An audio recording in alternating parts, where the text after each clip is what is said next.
What's happening? What's happening? Single mothers are always being highlighted. But what society are forgetting about is that there are also single dads. You know what I'm saying? So today, my guest is going to be speaking on the challenges that comes with being a single dad. So let's get to it. Yeah.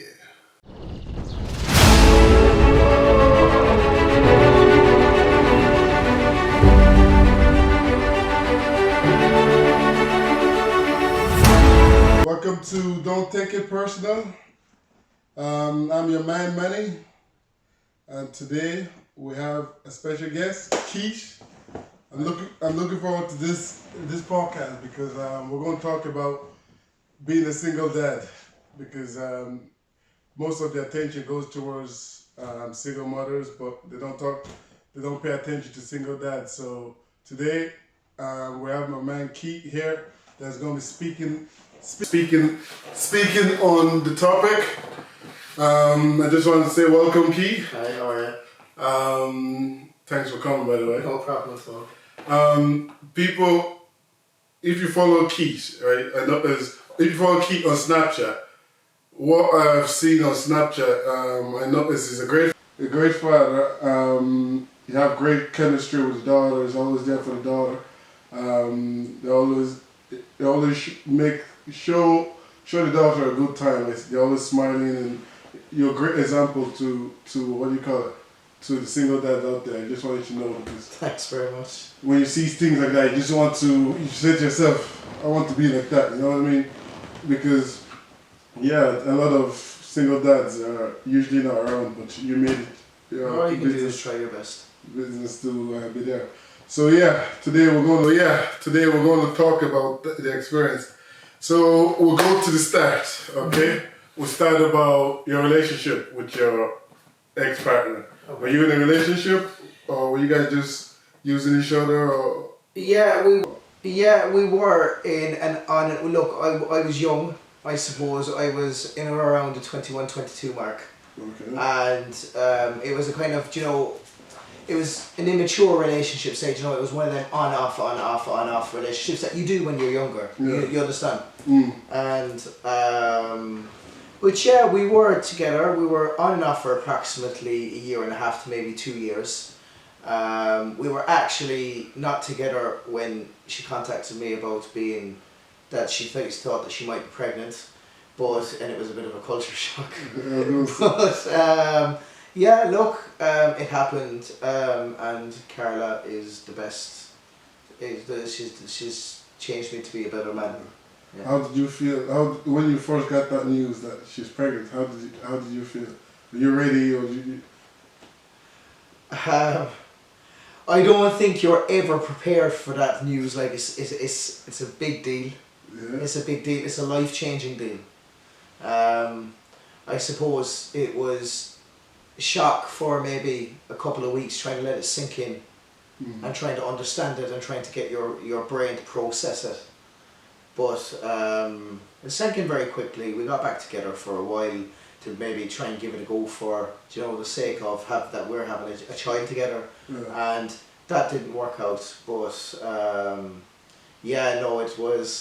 it was how am I going to break this news to my parents? Oh my God! But it took a couple of weeks for it to settle properly in. But once I got my head around the idea, I was on board from day one. Yeah, and were you like thinking, oh, are you ready to be a dad, or are you prepared, or was all those thoughts going on? Would I be a good father? I suppose you do question yourself. The one thing that immediately came to my head, without even having to think about it, was that regardless of what would happen between me and the girl that I was with, that was going to be having my child, no matter what would happen there, I, as a man, could never personally have my own flesh and blood walking around the street not knowing who her father was. Or at the time I didn't know was it going to be a boy or a girl, so I didn't know, I couldn't, the child didn't know who their father was. It's like, how would you, you see men that they walk away, or they don't be part of life, or that they just want nothing to do with the situation for whatever reason, but me personally, how could you walk, say, around our local town and be like, oh my God, is that my child over there? And not have no connection at all. That was never an option for me.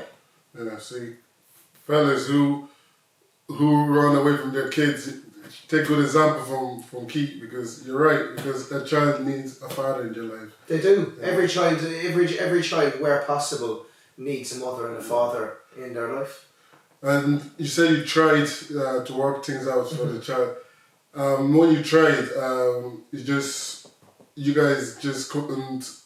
It's just the relationship wasn't meant to be, kind of a thing. You know, I suppose it had broke up before the pregnancy had happened. Well, the pregnancy had obviously happened, but before we were aware that the pregnancy had happened, the relationship had already broke down, and I suppose it broke down for a reason. So adding a child into the mix wasn't just going to magically make that better or make that happen. That was never going to be the magic fix for anything. Yeah. But sometimes that's just not possible, and I think that a child is better in a situation where two people aren't happy together and it could possibly be a toxic relationship. I suppose that, you know, the child is better off with two separate happy homes than one home that is not a good upbringing, not good for them living in, and not good for them to see that mommy and daddy are always arguing, or mommy and daddy just don't like each other, you know? And because when you guys split up and you couldn't be together, did you find, because some baby mamas, it can be stressful to deal with, you know, did you find things easier to deal with from that perspective of being... Well, you see, from my point of view, I had said from day one, I'd let her know, we can't be together, it just doesn't work. It's not healthy. It's not healthy for me or you, let alone a child. But I will always be there for when it comes to stuff to do with our child. I will always be there for support for my child, support with you, with our child. Financially, none of these things you'll have to ever worry about. You're not going to have to chase me to spend time with my child. You're not going to have to chase me looking for money. You're not going to have to chase me for anything like that. I will be there every step of the way. But I suppose from the mother's side, I suppose maybe she had wanted the family unit to stay together, and you're seen, look, me personally, I was seen as the villain. Yeah, I was going to say, did people see you as the villain? Because usually they blame the guy's fault for things not working out and all that. Well, I suppose people in our local area and our community didn't, because they knew, it was common knowledge the way the relationship was. Like, you know, at the end of the day, people understood. But in the eyes of my daughter's mother, I was the villain. I was the bad guy. I was the fella that got her pregnant, didn't stick around, and my daughter will be 7 this year, and 7 years later that has never changed. That's good. That's good that she knows that you were there from day one. Like, no, it hasn't changed. That she can't accept that I didn't stay. Yeah. And do you find, like, what was co-parenting? Is that? Co-parenting it can be something that can be, if two people can get on together and separate any issues that would be between the two people per se, and park aside any bitterness or park aside any misgivings, it has the potential to work. But unfortunately, well, I suppose just speaking from first-hand experience and speaking from what I've seen with other single fathers in our area, 8 times out of 10 it doesn't go that way, because things can't be seen past, things can't be got over, and then it's just taken out, and unfortunately the person who suffers the most is the child, because they just want to see their mom, they just want to see their dad, but then the child is often used as a weapon that, no, well, you're after annoying me, so now you're not seeing your child this week. You're not seeing your child this week, or I'd see how I feel next week, you know? And that's a lot of cases for people. It is. But so you're saying she's not like that, like you, because you guys understand each other and it's easier. No. No? No. Exactly how I've already said. But another thing, right? You know, because you guys are not together. Yeah. Would you, like, do you have that fear of her being in a relationship with someone else? No. Being around your daughter? No, I don't. We're not together. We don't have a good relationship. It's not amicable. We don't speak. Yeah. There's brief communication, say through maybe an email or text or whatever. Yeah. It's kept to the bare minimal. I wouldn't consider us to have a good relationship, co-parenting, because I've often gone periods of months without seeing my daughter because I haven't been left, and that has absolutely broke me as a man, and I'm not ashamed to admit that. It's took me to levels where you can't understand the level of pain that you feel, that you can't just see your child. But in the instance of my daughter's mother getting with someone, no, I would have no issue once it's the right guy. Obviously, you know, if it's someone that comes in that's just a nice guy, makes her happy, and is a friend to my daughter, and like more of a friend character than rather trying to be a daddy character. Because my daughter has a father, she has me. Yeah. But other than that, if someone can come in and just be a good positive role model in my child's life, and be a good character around my daughter, and never display any negatives like say violence or drug taking or anything like that, then no, I wouldn't have an issue, because what everyone has to understand is that when you make the conscious decision that you aren't going to be together, well then there is going to be two separate families. That's just life. That's just what happens. That's in a lot of cases now, you know. Yeah. There's a lot of single parents out there. Another thing I was going to say, being a single dad, right? Do you find it hard to start a relationship with another partner, because some fellas see a girl with a child as coming with a baggage? Yeah. Do girls see it like that, or? You know, it probably was something that had ran through my mind at the beginning, but after that, then no, because the way I always seen it is my daughter is my number one priority, and if I was with someone or back at the time when my daughter was very young, if I was to get with someone, I was always honest from day one. Yeah, I have a child, and if that bothers you, there's no. That's the way to have it. So it didn't ever affect me, no. You said that there's been times that that you couldn't see your daughter a month. Yeah. Is there a way of fighting that? Like, you see, this is the age-old debate within this country. You can go through courts. You can go for access. You can go for when access then isn't carried out. Like say the judge will make say an agreement. So let's say for argument's sake. I'm not saying this is my situation, but for argument's sake, let's say the judge says okay that the child is with the mom. Say Monday to Thursday, and maybe on a Friday evening you can collect your child and then drop your child home on a Saturday evening. That then is put into what's called a court order, and then that is an agreement that's drawn up between the mother, the father, and the judge. Then what happens then though is if that's not abided to, it's called a breach of access. And what happens with the breach of access then is let's say in my case where I couldn't see my daughter, when you go back into court then and go for that there has been a breach in the access, that you have been just stopped seeing your child for a completely non-legitimate reason, that is, and whatnot, that goes back in front of the judge again, and the mother would have to explain to the judge why were you not left see your child or whatnot. But look, it's changing slowly but surely, but in previous years, 90% of the time they just got a slap on the wrist, and it was a case of stop now, don't come in front of me again, let me see that this is going, let him see the child. Is he paying his maintenance? Is he paying his money? Yeah, well then look, let him see the child and just stick to the agreement. But my daughter will be 7 this year, and I would imagine I've definitely been in court fighting for rights with my child, fighting for not seeing my child, definitely 6 or more times. Damn. So to be in court that much, so the court is not as strict. It's not. It is changing now, and there is a new judge in our local area who takes it seriously. He takes it that he kind of sees past gender. He just sees what's in the best interest for the child. It is changing slowly but surely, but you know, there's still not. No, I still feel that in this country that It's almost, let's say with a new baby that's the family split up, it almost feels like the father's going in at -4 trying to get back to level playing field rather than the mother and father being equal, if that makes sense. Do you understand what I mean? Yeah, I think I get what you mean. Like that, the mothers have automatic rights. They have automatic custody, they have automatic guardianship, they have automatic this, they have automatic that. Whereas the father has to go in and prove himself to get there.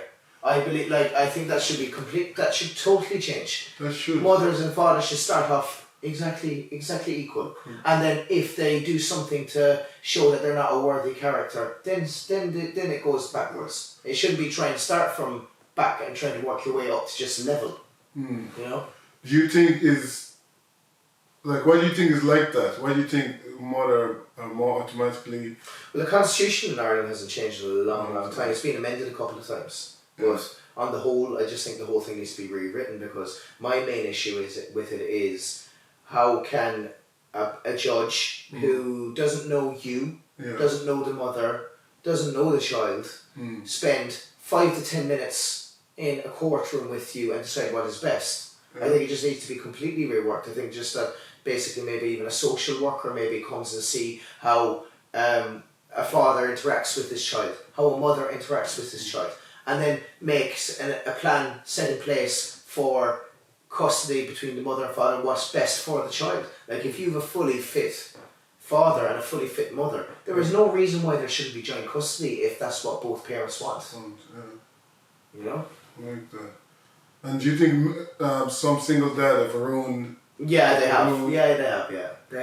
They have, because the point about it is there's a lot of, I'm sure you know from around here and around back in my own area, there was a lot of fathers when the girl got knocked up or got pregnant that they didn't stick around. They just wanted nothing to do with it. They weren't ready to mature. They weren't ready for the responsibility. They just would say, nah, sure, that's your problem. You deal with it.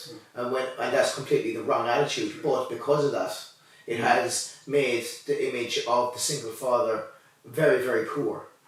But at the end of the day, the way I see it is, there's some great moms, there's some great dads, but there's also some poor moms and some poor dads. Everyone shouldn't be tarred with the same brush. Yeah, that's a good point. A very good point. But why did you decide to be there? Like some people don't be there. What made you wanted to be there? Like, is it your upbringing, or is it just the kind of person you are? Because I'm trying to make sense of why some men... You know, I suppose that for me personally, it was a mixture that I had a great upbringing. I had a great mom and dad, and I was brought up in the right way. But I suppose that was one aspect of it. But again, the other aspect of it was me personally, in my own heart of hearts. There's not a hope I could have had my daughter walking around the place and not knowing who her father was. How could you? Towns and villages in Ireland are small. There is a possibility someday you walk away, you're going to walk past and you're going to see your child, and how would you walk past them? For me, it just wasn't an option. But look, there's other situations. Then look, see, it's not all clear and cut. There is, because of the way the court system is within Ireland, dealing with single fathers, and because of the pressure that can be put on from single mothers. Now, I'm not saying all single mothers, because again, you can't tar them all with the same brush. But the pressure that can be put on from single mothers, a lot of men are just seen as an ATM, basically. Pay, and you can have the child when I say so, when I see fit, when I think you can, and they'll use it as a leverage as at any time I can take that away from you. And mentally, I suppose there is men then that wouldn't be strong enough in character, that just their head gets so fried from dealing with this that literally they go because they have no other choice. They mentally can't deal with it. It's a form of torture. Yeah, that's like bullying. It is genuinely a form of torture. A child is a human being, not an object or an object to be used as a pawn in a game between two people. And that often gets forgotten about, you know? I can feel your passion that you have towards the unknowns about the power that is given to some women. Because you're right, if a man is trying to be there for the child, trying to be the best he can be, and then you're making it difficult, it gets stressful. It does. I know. I personally have been in the company of men that have that would be strong men, that would be good characters, strong characters. Yeah. They've cried in front of me about what has been done to them by their child's mother. That the way that it is, and the other aspect of it is the court doesn't come cheap.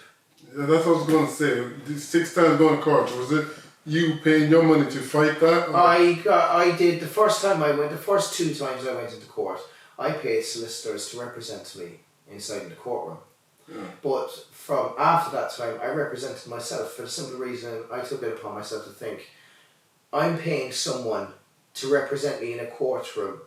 That this is just a job to them. This is just any other case. This is just any other. This is just another case. This is just another file or this child. And I felt that they couldn't represent my feelings and how I feel about my child. I wanted to speak directly to the judge and make him understand what it has done to me, where my child has been used against me because I haven't jumped when I've been told to jump. That okay, you're not seeing your child now. You and maybe go weeks or at stages months. I look. This Corona thing happened. Yeah. I went through a stage where I was told before this access was going to be completely stopped. It was stopped for the whole of. But see, Corona was used as an excuse. Corona was coming up and it was seen as an excuse. I can stop him now and get away with it.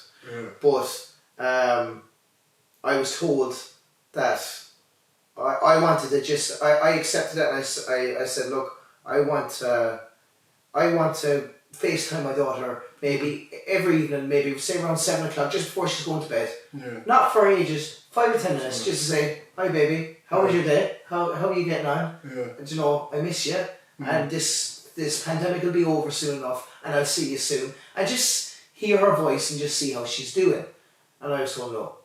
I was told you can FaceTime, you can talk to your daughter once a week, but not through FaceTime. You can speak to her on the phone. And I had tried calling a couple of times before that, and it was the case of, who do you think you are? You'll call when I say you can call. Damn.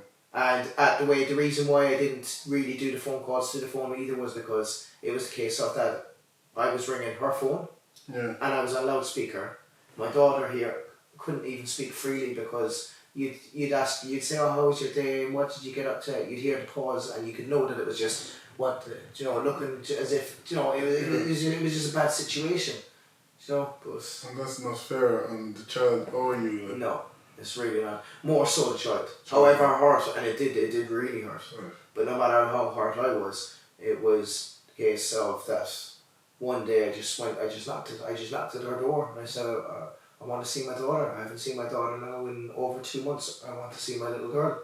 And my daughter came to the door and it was the case of, she was stopped. No, you're not hugging him. Because I wanted to give her a cuddle. No, you're not. So. That's harsh.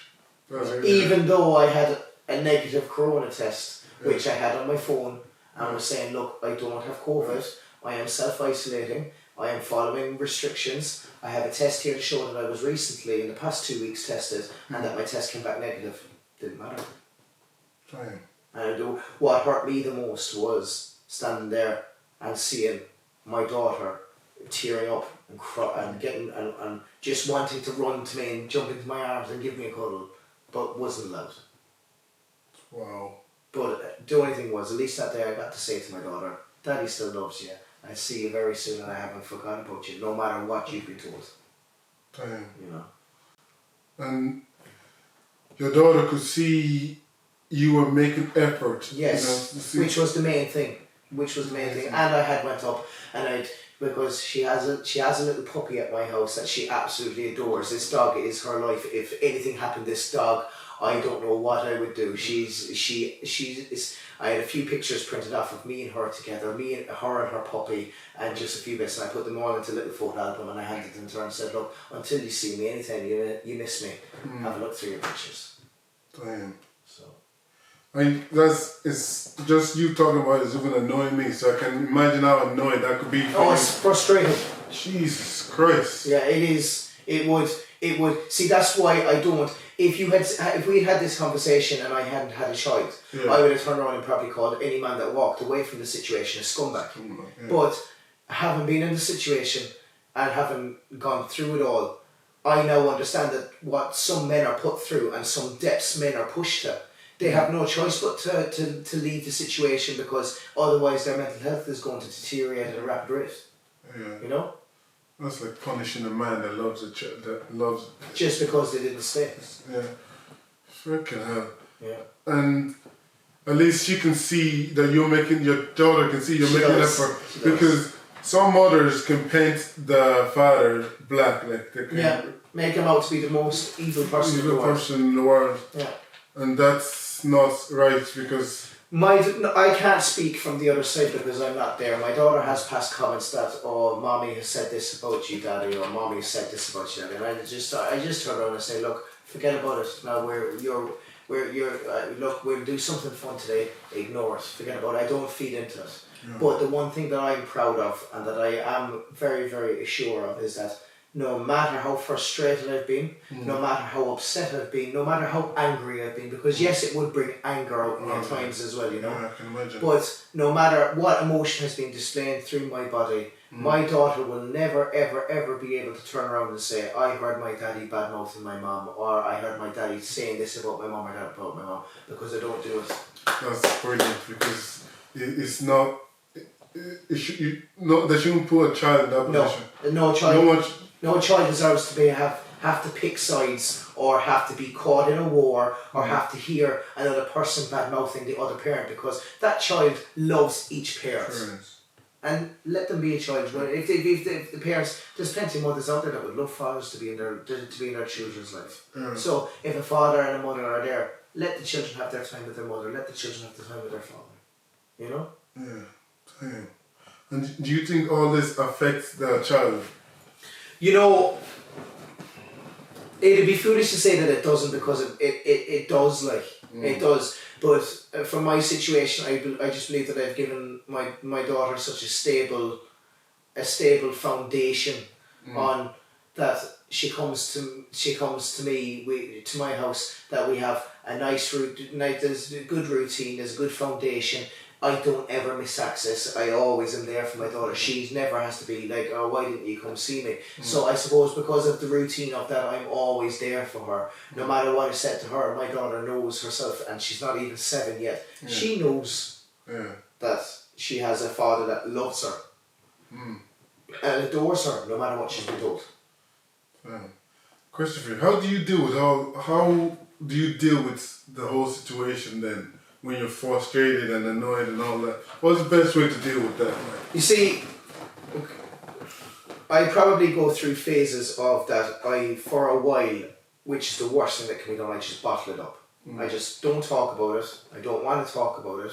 I don't want to. I'm sure, but even though I don't talk about it, it's constantly swirling around inside here. It's constantly. You'd find yourself it just maybe walking down to town to get a few bits of shopping, and you're thinking about it, but after you come out of that eventually, and I suppose you stop feeling sorry for yourself, and the way that I deal with it is maybe go to the gym, get a good workout, get in and work out all your frustration, and just really, I suppose there's so many studies that show how well, fitness and gym and stuff is good for people's mental health, with the positivity it fires through your brain. And I suppose that is, and I suppose as well that it helps is that I have a strong family group and I have a strong friends group, that eventually when I'm ready to talk about it mightn't be straight away, but when I am ready, that I have a fantastic mother and father that I can sit down and I can chat about it to, or I have a fantastic friends group that I can just say, Jesus, you know what, I'm having a shit day, I can't stop thinking about my little one, I haven't seen her in a few weeks. And just talking, just being able to open your mouth and speak to someone else about it, by the time you're finished, it's like a weight lifted off your shoulders. It needs to be lifted off your shoulder, because it sounds like it's a heavy load. Heavy load. It is. 100% it is. I pity fathers out there that might, be on their own, say their mom and dad, let's say for argument's sake that one of their parents is dead and that their father or mother lives far away, and that they mightn't have, like, it's not everyone you can talk about it to, like, if lads, some lads will be lads say, oh sure, just, forget about it, get on with it, it'll be grand. Yeah. So let's say for the person that has no one to speak to, that must be the worst feeling in the world. Yeah. and they don't know how to deal with it. They don't know who to talk to and all that. Yeah. Whew, sounds like a real tough one. It is. It would mentally destroy you if you didn't open up about it. And would that be the most difficult thing, or what other challenges come with being a single dad? Me personally, I suppose that's the only kind of area where it struggles. Like, no matter what, any other area, it's just concentrating on the time that you spend with your child.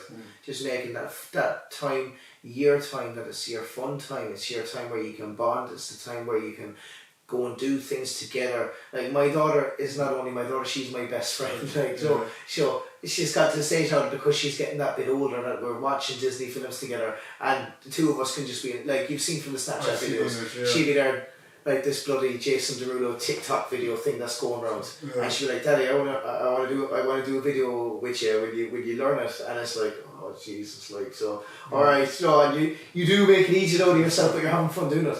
Yeah. And you can, from your Snapchat, I can see the chemistry is probably strong, because you build a good relationship. I do, yeah.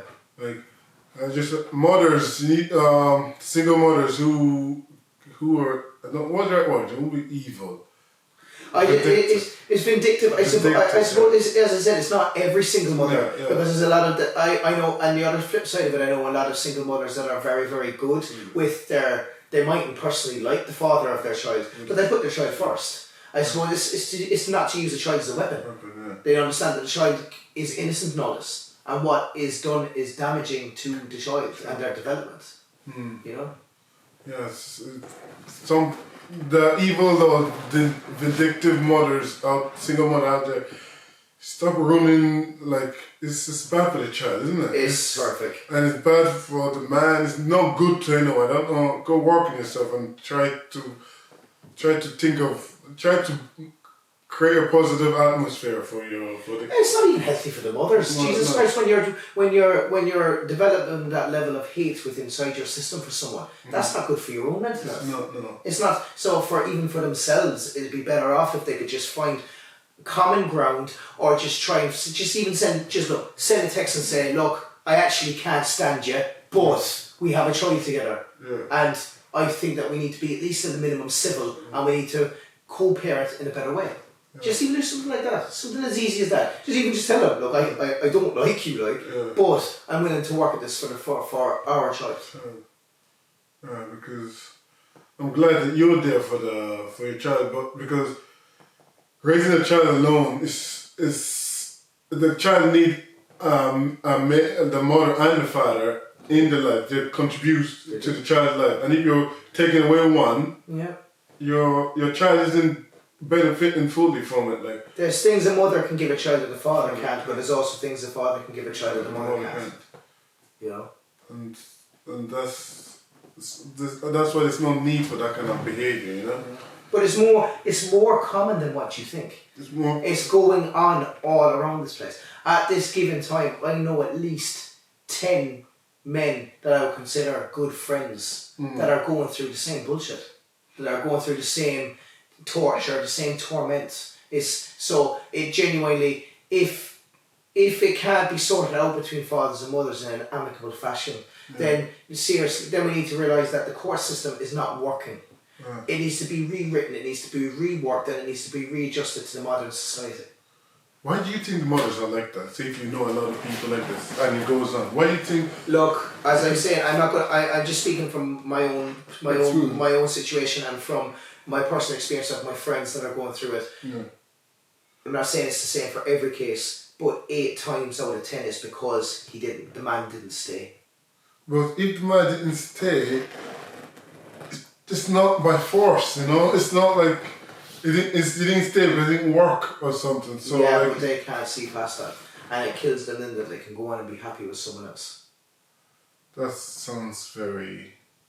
I don't know what the right It's childish. It's childish is the right word for it. Yeah. It's childish. It's stupid. Look, at the end of the day, people are married. You often see people can be married for 20 and 30 years and they can break up. At the end of the day, a year and a half to a 2-year relationship shouldn't be held against any man. No. They should just work on themselves and move forward. And 100%. If they spent more time focusing on their child and spent more time focusing on creating a positive relationship with another partner, they'd be much happier people within themselves. But again, this is not every woman. I know, as good as I know single dads, I know a pile of single mothers that are fantastic people. Yeah. And it's like, how do I put it? Yeah, it's not right. And another thing is like, grow up is the right word to use. Grow up.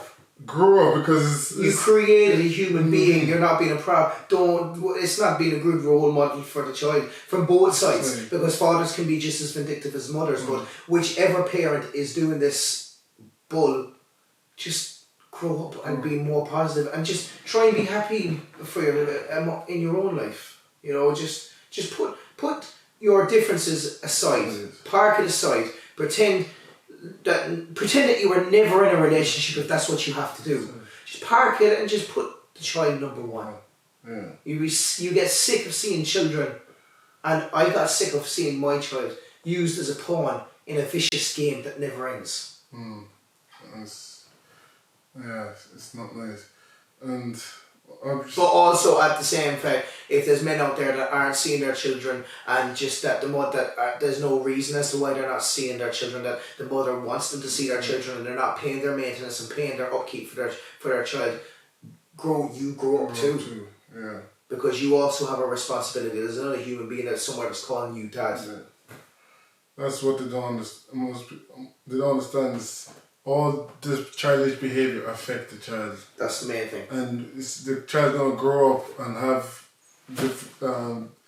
it's gonna affect the child in their adulthood. You know what I mean? They say everything stems from your childhood. Yeah. You know. Life is tough. Life is tough enough. It's like there's more bull to. I'm just annoyed just hearing it. Like, you know what I mean? But fucking hell. So I'm speechless. I actually am, just because the fact that this is a common thing. Another thing, people don't plan for this to happen. No, they don't. They don't plan, and you can't choose the right partner, and you can't say you're gonna escape it. I don't have a child. I could be a victim to this, you know, in the future. I don't know, but no one planned for it. And when this happens, it's best to work on. No, even if you're just together, even if it's just being civil. Even if it's just that. Yeah. Well, yeah. Coming to an end to it now. I'm still annoyed. I ain't gonna lie. Because I can feel your anger and I can feel how it's frustrating and all that. But I just want to thank you for talking about That's absolutely no problem. Anything that will raise awareness, because the main thing I think, unless I suppose I would have had no clue about it. I would have had no if I hadn't lived through the situation. But I think that awareness needs to be raised about it, because I don't know the statistics off by hand, but the rate of suicide and mental health illnesses in single fathers, because due to situations like this, is rising at a rapid rate. Right. And it just needs to be something that is addressed, something that isn't brushed under the carpet like normal. Look, Irish culture is, just forget about it, move on. Yeah. Look, it can't be forgotten about. It needs to be addressed head on. This needs to be faced. It's going on day in, day out. People are living this day in, day out. And realistically, the way that the system is working isn't working. So come up with something that works better. There's nothing ever that's going to be perfect, but bring something that makes it better, because it needs to change. Yeah. You heard it from the man that's gone through it, so hopefully people in this situation can talk to other people about this situation and get help. And glad that you talked about it, so other people feel it's okay not to be okay, because no one chooses to be in this situation. And if you're going through it, keep your head up and be strong. Wow, I'm just speechless. Well, yeah, just keep your head up. The world is tough as it is, so I don't know what to say. I'm actually so annoyed about the thing. But anyway, thanks again, Keith. That's no problem at all. And thanks for raising awareness, and thank you guys for listening. And hopefully this will help someone out there with this situation. And we'll see you again next time. Bye. Take it.